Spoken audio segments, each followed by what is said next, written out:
Hello! Aujourd'hui, c'est une vidéo beaucoup plus courte, comme vous le voyez sur la page. C'est beaucoup plus court que d'habitude parce qu'ici, on va parler seulement du plan de mémoire. Et en plus, le plan de mémoire, c'est le résultat d'un travail de fond.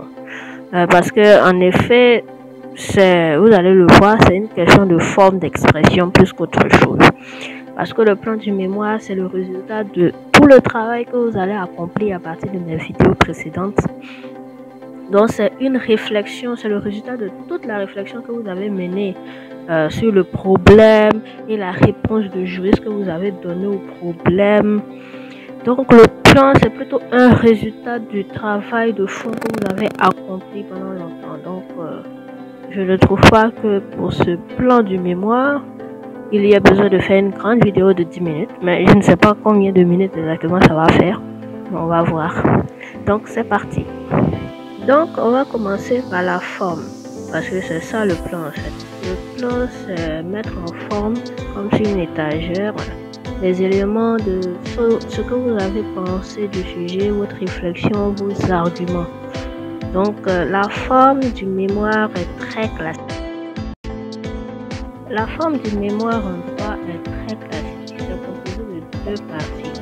Et je vais vous mettre dans la description et quelque part ici un lien vers ma vidéo sur les exercices en droit que j'avais déjà fait. Je vous ai expliqué que c'est une dissertation. Dans une dissertation, il y a deux parties. Effectivement, c'est la même chose dans le mémoire parce que le mémoire aussi est une dissertation.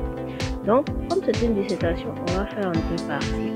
Et c'est ça qui la rapproche avec aussi la dissertation. Dans les deux parties, c'est une explication de deux étapes de raisonnement différentes. Donc, elles se suivent dans le temps et en plus, il y a des chapitres à l'intérieur. Donc, vous voyez à l'écran, il y a première partie, chapitre 1, chapitre 2. Deuxième partie, chapitre 1, chapitre 2. En plus de ça, chaque partie aussi a ses sous-parties.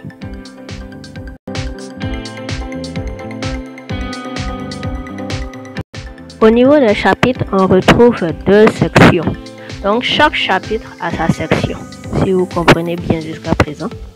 Donc, en section 1, il y a le paragraphe 1 et le paragraphe 2. Section 2 aussi, paragraphe 1, paragraphe 2. En plus de ça, chaque paragraphe a un grand A et un grand B. Et on peut aller même jusqu'au petit 1, petit 2. Ce qui est plus rare, surtout dans un mémoire. Dans une thèse, oui. Mais il faudra demander à votre directeur ou directrice si le sujet nécessite d'aller jusqu'à ce niveau de détail très très poussé. Donc, si on résume bien, dans une partie, il y a deux chapitres. Chaque chapitre a deux paragraphes. Chaque paragraphe a des A et B. Et chaque A, B peut avoir des 1, 2. Et voilà, de manière incrémentale, vous avez déroulé le résumé même de toute votre réflexion. Mais la forme ne se dissocie pas du fond, comme on le dit en droit aussi.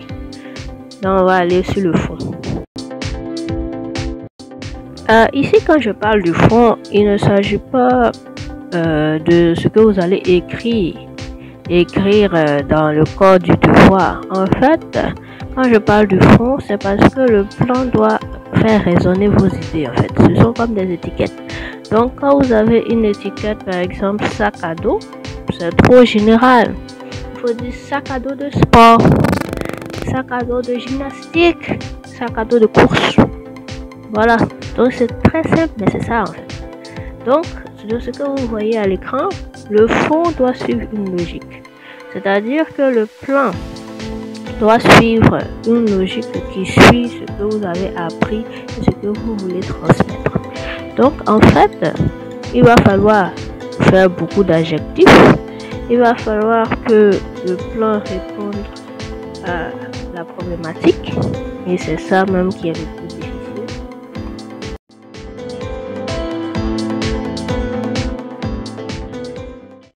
Il faut aussi qu'il soit symétrique.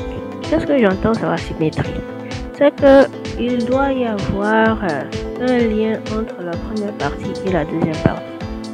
Si vous parlez d'une institution, ces organes doivent être associés à ces attributions pour être complets.